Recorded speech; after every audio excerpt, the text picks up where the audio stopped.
Video on the freezer. I'm fucking kill myself. Got it filled up with water now.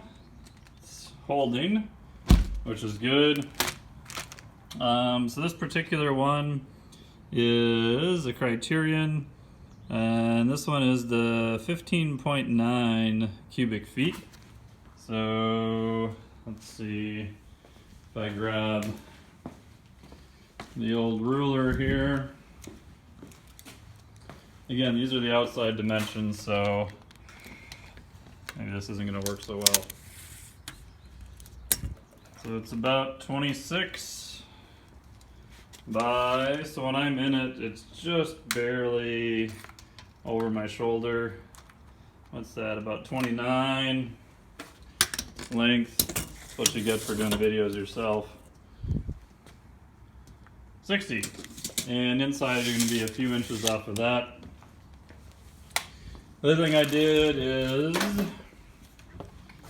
as you can probably tell, I sealed the bottom and everywhere just to make sure. Sealant I used was just 100% silicone.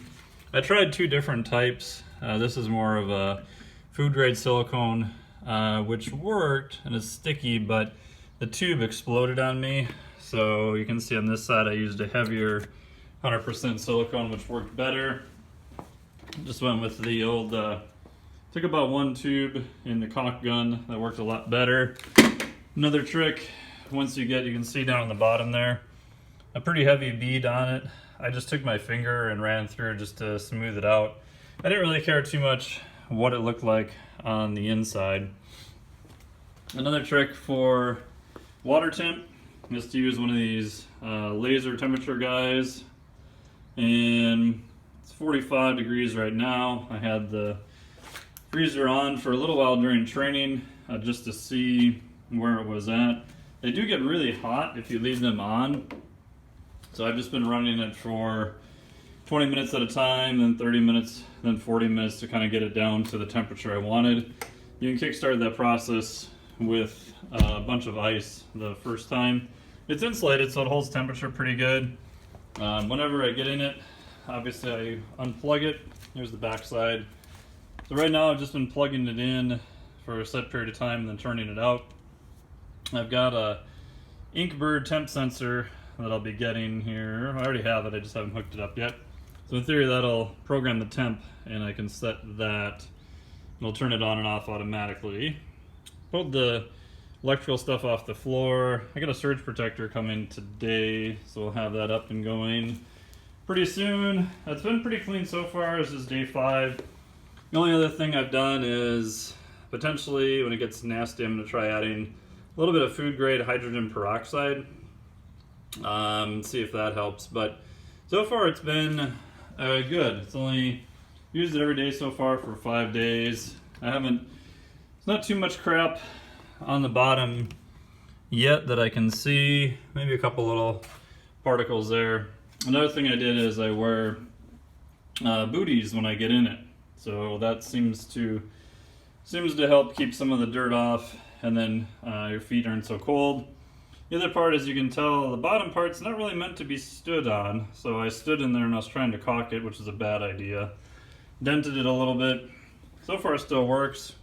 I can see there's another little nick there where I was filling it with a hose and the filter fell down in there.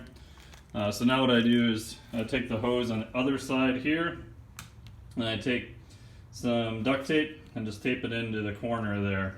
I do run a filter on the hose. I'm in my garage, so the hose is back here. This is a particular filter I ended up using. I don't really know if it's any good or not, but it was a high flow. Seems to work pretty good. In theory, should take out any of the other chemicals there. So I just have the hose that runs through there. Right now, the water temp's pretty cold, so I didn't have to do a lot to chill it. So just run the hose through there, use that to fill it. It's in my garage, so I don't really have to worry about anyone else crawling in it other than me, but technically if it was outside, there's a lock on it. And yeah, so far it's been pretty good.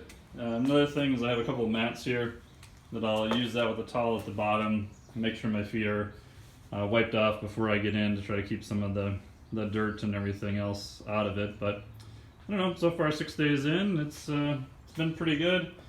I'm a little bit taller, so I'm glad I got the bigger size. Last point, don't fill it, obviously, all the way up to the top, because if you get in, you're going to overflow it. So I played around with the water level when I was just seal testing it the first time. I just put a little bit of water in the bottom. As you can see, I had to get an aftermarket plug from Amazon. Turns out the standard plugs for the freezers don't hold water, go figure. So I did that. I've got another one coming today for the backside, just to make sure those seal tight all the way. And again, this is about water level, which is max. So when I get in, it'll be right just below that. I'm trying to keep it below the plastic. I don't know how well. I didn't seal between the plastic, and the aluminum there. So I don't really want to get water in between the walls or anything. The last part too, it's at a little bit of an angle. It drains down in the corner.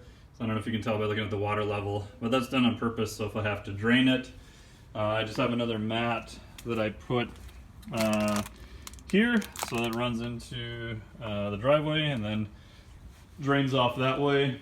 I put it in my garage because I get really nervous about potentially having a bunch of water flood my house, or if I lived in an apartment or anything like that.